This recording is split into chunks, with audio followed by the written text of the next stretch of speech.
Bonjour à tous, j'espère que vous allez bien.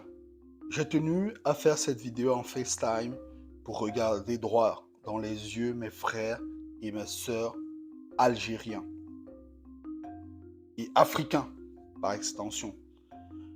Euh, je- D'emblée, c'est-à-dire que d'emblée, je ne vais pas essayer de mettre du suspense ou des... Non, d'emblée, je vais pouvoir dire une chose. Lorsqu'on détient du savoir et qu'on ne partage pas ce savoir avec les autres, dans le contexte de déchéance de l'intelligence dans lequel se trouve aujourd'hui l'humanité, ça fait de nous, à défaut d'être des criminels, mais des complices de crimes. C'est pour cela que c'est important que lorsqu'on détient le savoir, on puisse le partager avec les autres. Et je pense que l'Algérie aujourd'hui m'inspire de pouvoir partager avec vous deux ou trois choses qui pourraient totalement amener les uns et les autres à repenser la façon dont ils perçoivent le monde aujourd'hui. Première chose, premier disclaimer, à la suite justement des nombreux incidents qui sont arrivés, d'ailleurs des insultes racistes qui pilulent aujourd'hui sur la toile. Moi, personnellement, je crois pas au racisme. Donc, ne comptez pas sur moi pour dire « Ouais, les Algériens sont des racistes. » Non, non, non, ne comptez pas sur moi. Je pas de ce temps-là. Je crois pas au racisme. Dans n'importe quel pays où je suis, j'ai jamais cru au racisme. J'en ai rien à foutre du racisme parce que cette chose n'existe pas. C'est un mot qui a été créé par des gens qui sont eux-mêmes des gros ignorants. Alors pour moi, le racisme, ce que les gens appellent le racisme, j'appelle ça l'ignorance. Et je vous le démontre dans le cadre, avec un exemple simple, dans le cadre de l'Algérie, par exemple, qui... alors, il y a beaucoup d'ignorance dans cette affaire. Les Algériens, en fait, nous traitent d'Africains. Africains, c'est-à-dire ils disent nous sommes des Africains. Pour nous, c'est-à-dire que pour nous, au sud du Sahara, en réalité, ce mot ne veut rien dire. Je vous mets au défi, prenez n'importe quelle langue.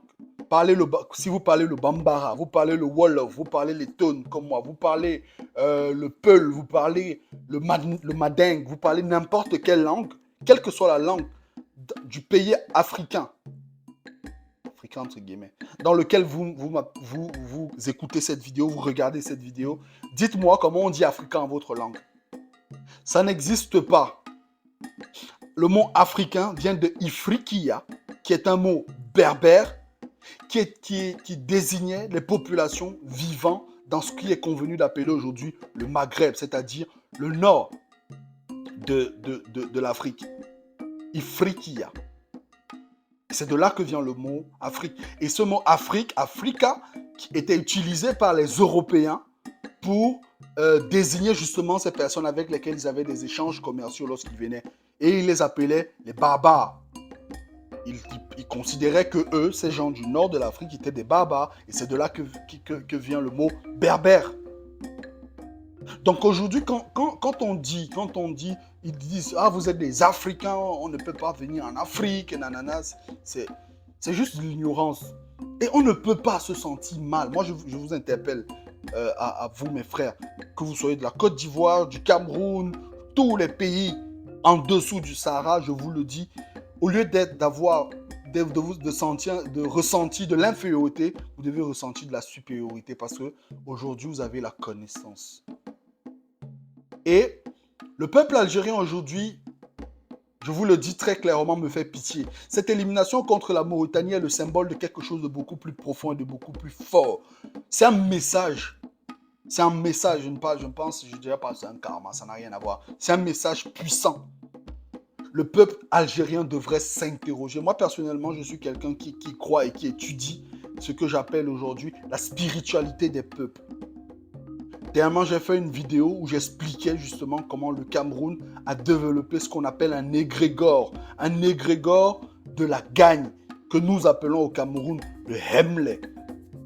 Cet égrégore est nourri par les énergies du peuple camerounais. C'est pas qu'une affaire de football. Je vois les gens dire ouais, mais ouais, c'est juste le foot. Non, non, non. Le Cameroun, je ne sais pas si vous connaissez Francis Ngannou. Il est fort.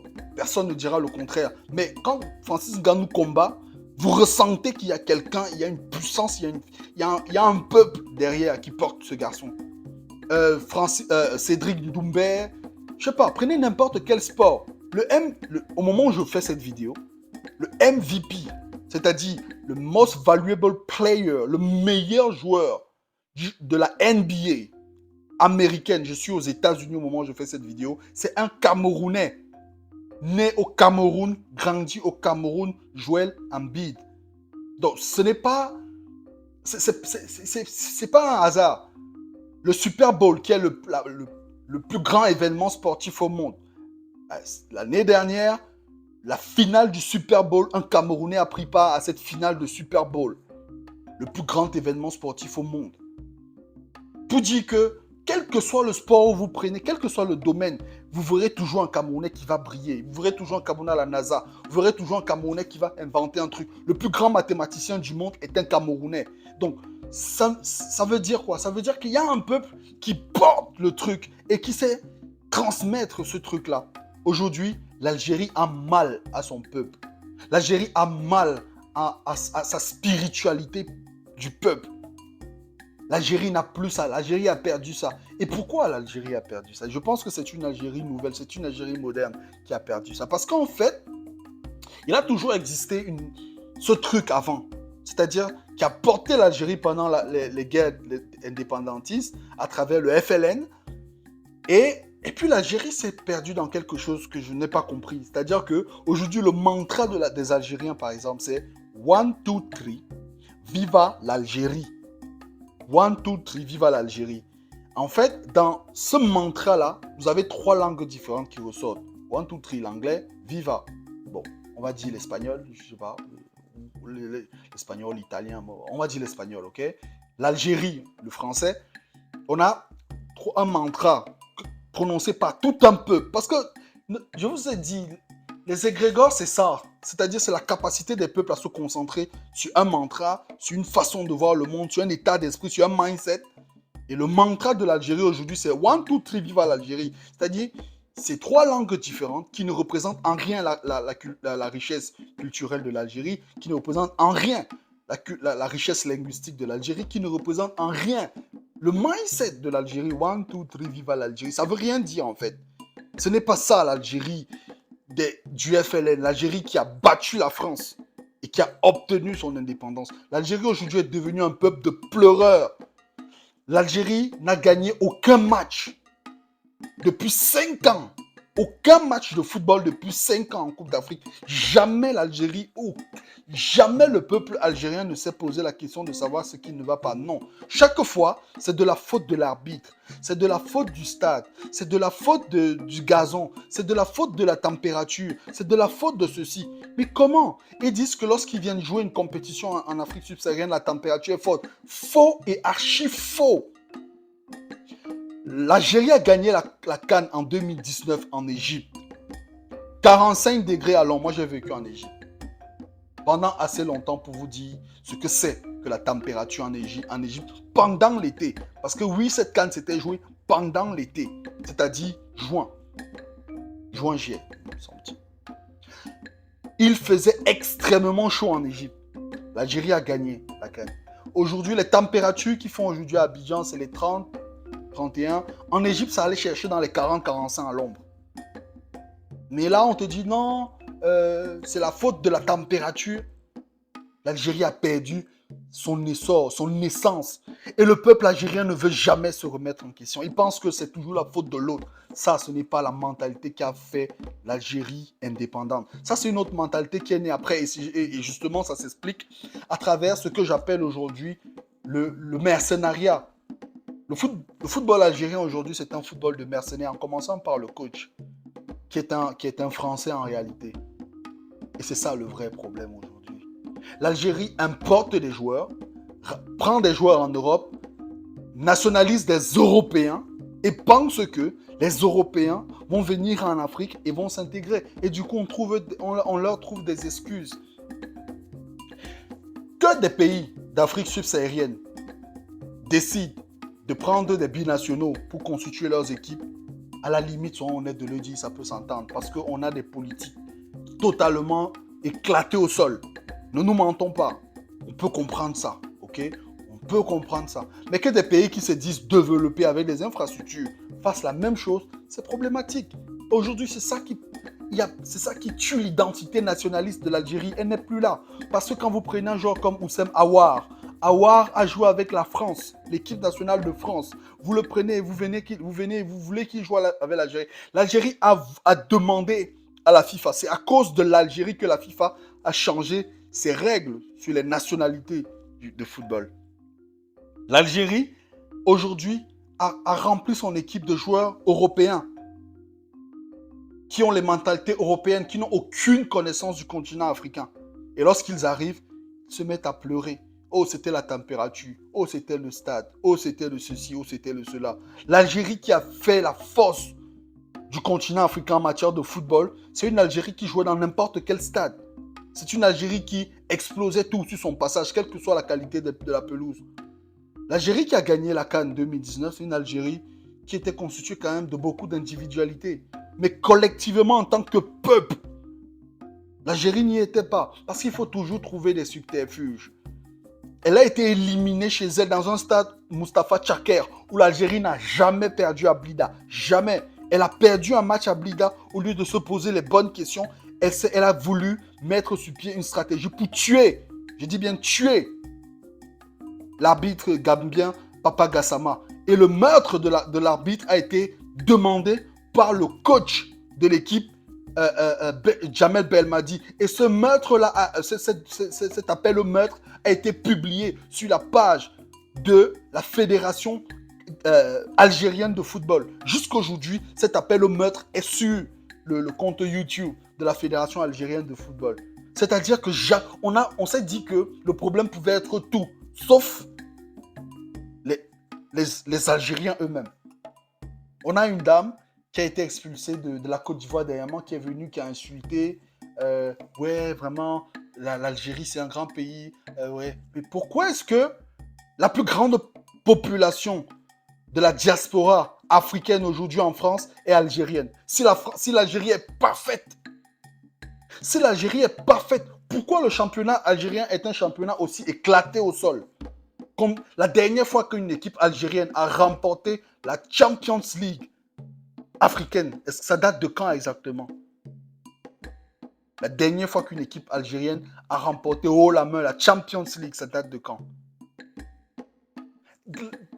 À quel moment on se dit que le football algérien est magnifique? Si le football algérien est magnifique, pourquoi l'Algérie a besoin d'aller ramasser des Européens pour venir remplir dans son équipe? Parce que nous, on peut comprendre à la limite, c'est des métis, on peut le faire, d'accord? On peut le faire. Parce que nous, on accepte que nos politiques de développement au niveau de l'Afrique subsaharienne est à parfaire. Mais si vous avez un système parfait, pourquoi vous faites comme nous? C'est-à-dire, pourquoi aller prendre et vous avez l'Algérie est l'équipe qui a le plus de binationaux lors de la dernière CAN. L'Algérie est le pays qui a le plus de binationaux. En commençant par l'entraîneur, Jamel Belmadi, c'est un binational. Donc, pourquoi vous pensez que vous êtes supérieur alors que en réalité, rien. L'Égypte aujourd'hui peut dire oui, nous avons un championnat à la hauteur de nos ambitions et la plupart des joueurs qui évoluent dans l'équipe nationale d'Égypte viennent du championnat égyptien. Combien de joueurs on peut dire aujourd'hui qui viennent du championnat algérien et qui sont vraiment bons? Il n'y en a pas beaucoup. L'Algérie n'a pas repensé la reconstruction, la restructuration de son football, comme le Maroc l'a fait. Le Maroc a mis sur pied l'académie Mohamed VI. Et l'essentiel des joueurs qui évoluent aujourd'hui dans l'équipe nationale viennent de l'académie et qui brillent en équipe nationale. La plupart des demi-finalistes de la Coupe du Monde de l'équipe du Maroc viennent de l'académie Mohamed VI qui a été mise sur pied, me semble-t-il, en 2010 ou en 2012. Et depuis 2012, le Maroc a restructuré son football, a décidé de ne plus simplement aller piocher des joueurs dans la diaspora, mais de développer en interne son football. Elle a développé, la nation marocaine, ou le pays marocain, il a développé son football. Le roi a mis des moyens pour mettre sur pied, pour construire des infrastructures. Aujourd'hui, le Maroc a un football hyper développé. Même l'équipe féminine participe à la Coupe du Monde. Est-ce que vous entendez ça? L'équipe féminine du Maroc joue la Coupe du Monde.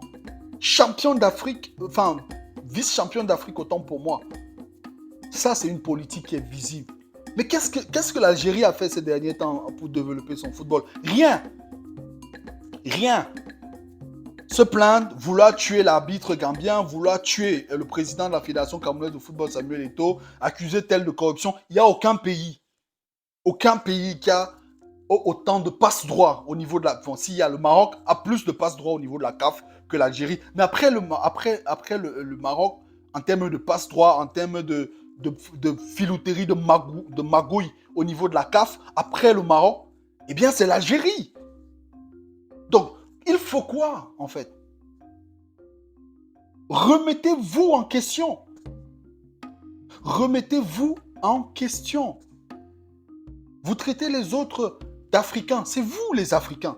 C'est vous, les Friquillas. C'est vous, les Berbères. C'est pas nous. Nous, on a juste...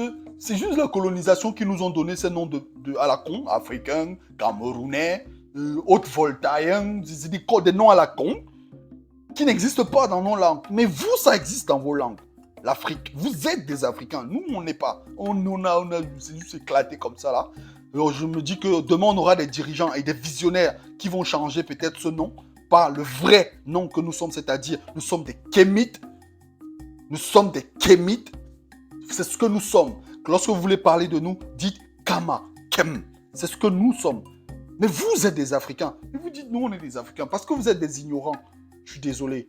Et je m'en fous de tous ceux qui vont venir sur cette vidéo m'insulter en arabe. Je ne lis pas l'arabe. Oui, j'ai vécu en Égypte, mais je ne sais pas lire l'arabe. Donc vos insultes vont me glisser comme de l'eau sur la peau d'un canard.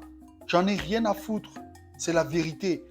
Entre Africains, nous devons nous dire la vérité. On vous dit la vérité. Vous êtes un peuple éclaté au sol.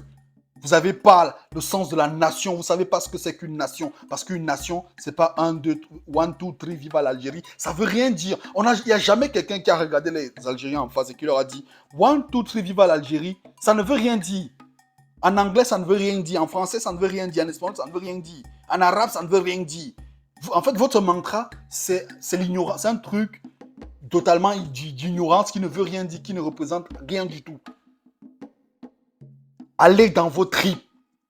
Développez un amour pour votre pays, c'est vrai. Mais personne n'a peur de vous. Vous n'êtes pas raciste. Vous n'êtes pas raciste. Vous n'avez pas le niveau d'être raciste. Parce que vous êtes tous aujourd'hui en France. Votre repère, c'est la France. Tout pour vous, c'est la France. Nous, on s'en fout des Français. On s'en fout. On aime notre culture. On est partout dans le monde, mais on adore notre culture. Vous, en fait, les seules personnes à qui vous faites peur, avec votre agressivité, votre ignorance, que vous appelez racisme, ce n'est que les Français. Vous ne faites peur à personne. En Afrique aujourd'hui, vous êtes rien du tout. Zéro. C'est pour cela que la Mauritanie vous a battu. Vous ne faites peur à personne. Votre racisme, ça n'existe pas. Moi, je ne crois pas au racisme. Donc, du coup, vous êtes des ignorants, en fait. Votre ignorance, elle est en vous.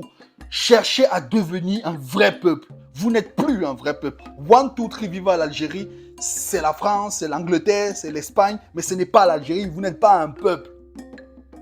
Vous n'êtes pas un peuple. Où est le peuple Al-Jazaïr? Où est ce peuple-là qui a combattu pour l'indépendance de son pays en 1962? Ce peuple-là, je le cherche. Et je ne le trouve pas. Ils sont où?